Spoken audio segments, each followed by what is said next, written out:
যারা যারা জল উঠছে সব তারা রিলিফ দিব আস্তে আস্তে। আর বুঝলেন একদম বেশি ড্যামেজ হয়েছে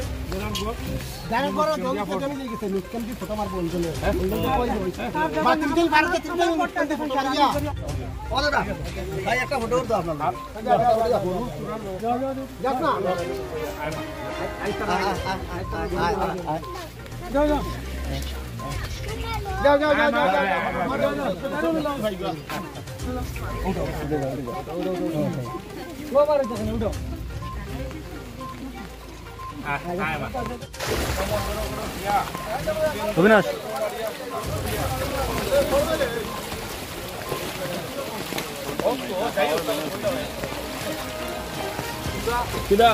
জানার করো এই যুবকরা তোমরা তো লক্ষ্য তো যারা জানার করো জল ঢুকছে তবে তোমরা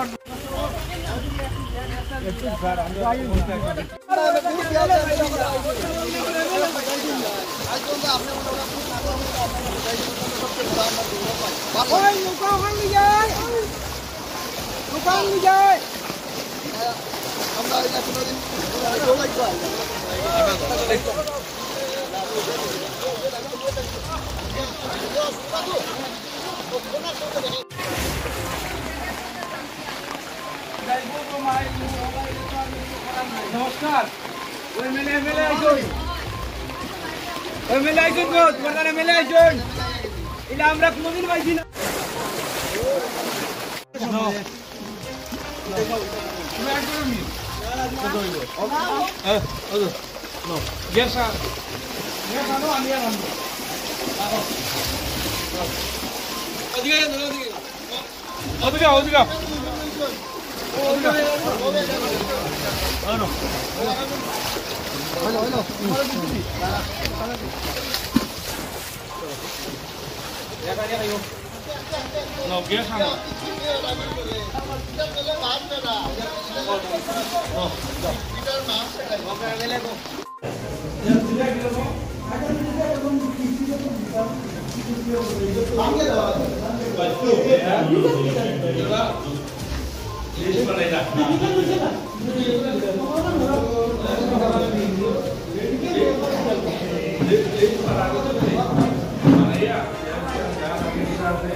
আর যারা লাগে কালকে সবে ফটো মারো নিজের বাসায় জল সহকারে ফটো মারো। তোমরা বাড়িতে আজকে মাথা হইব মানুষকে মারিয়ে নিব ওইজন দিয়ে বাস তার নাম কিটা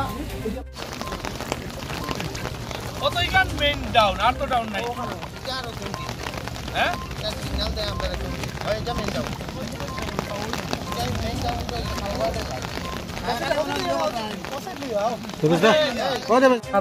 আপনারা জানেন কৃষ্ণনগর সমষ্টি নতুনভাবে যে ডিগ্রিয়া সমষ্টি এই সমষ্টিতে এই গুড়ামারা জিপি রাকেশনগর গুড়ামারা এসব অঞ্চল আমার লগে নতুনভাবে যুক্ত হয়েছে। আর এই কয়েকদিন কন্টিনিউ বৃষ্টি দেওয়ার কারণে আপনারা জানেন ফ্লাড এফেক্টেড হয়েছে। আর আজকে মণ্ডল সভাপতি সহকারে আমাদের দুই জিপি সভাপতি এবং রাকেশনগরের জিপি সভাপতি এবং দলীয় কার্যকর্তাদেরকে নিয়ে আমরা আজকে গুড়ামারা জিপি পুরা ভ্রমণ করে দেখি মানুষের যে ক্ষয়ক্ষতি হয়েছে তার খবর নেই এবং সঙ্গে সঙ্গে আমাদের সার্কেল অফিসার এবং আমাদের ডিসির সঙ্গে কথা হয়েছে যাতে সুন্দরভাবে মানুষ রিলিফ পায়। আর এবং বিশেষ করে গরুর খাদ্যটা যাতে এখানে অনেক জায়গায় মানুষের হয়তো কত অসুবিধা হচ্ছে না কিন্তু গরুর অসুবিধা হচ্ছে, তাই গরুর খাদ্যটা যাতে সুন্দরভাবে পৌঁছে আমাদের মণ্ডল প্রেসিডেন্ট সহকারে যারা দলীয় কার্যকর্তারা আছেন ওরা ব্যবস্থা করে দেবেন। আর অবস্থা খুব খারাপ, আমি ঠাকুরের কাছে প্রার্থনা করছি যাতে আর বৃষ্টি না হয়। বৃষ্টি হলে 2022-এ যে অবস্থা হয়েছিল আমাদের সমবিল অঞ্চলে এর থেকে খারাপ হতে পারে। তাই আশা করি বৃষ্টি কম হলে এই অঞ্চলের মানুষের যে সমস্যা আছে সমস্যা দূর হবে। আর যা অসুবিধা হবে বাকি সব দলীয় কার্যকর্তারা আছেন, আমরাও আছি, আপদে বিপদে মানুষের পাশে থাকবো। আর কোন কোন জীবিকা আজ দিয়েছেন আপনি? আপনি জানেন আজকে আমি এই তোমার ইয়েতে কি বলে আনন্দপুর এবং আমাদের গামারিয়া জিপি লগে এই গুড়ামারা এবং সাউথ বদরপুর জিপি, এই জিপিগুলো এই অঞ্চলটা আমার লোকে নতুন করে ঢুকেছে। এই অঞ্চলটা আজকে বিশেষ করে এই অঞ্চলে বিশেষভাবে জায়গায় জায়গায় যাই, আমিও নতুন করে অনেক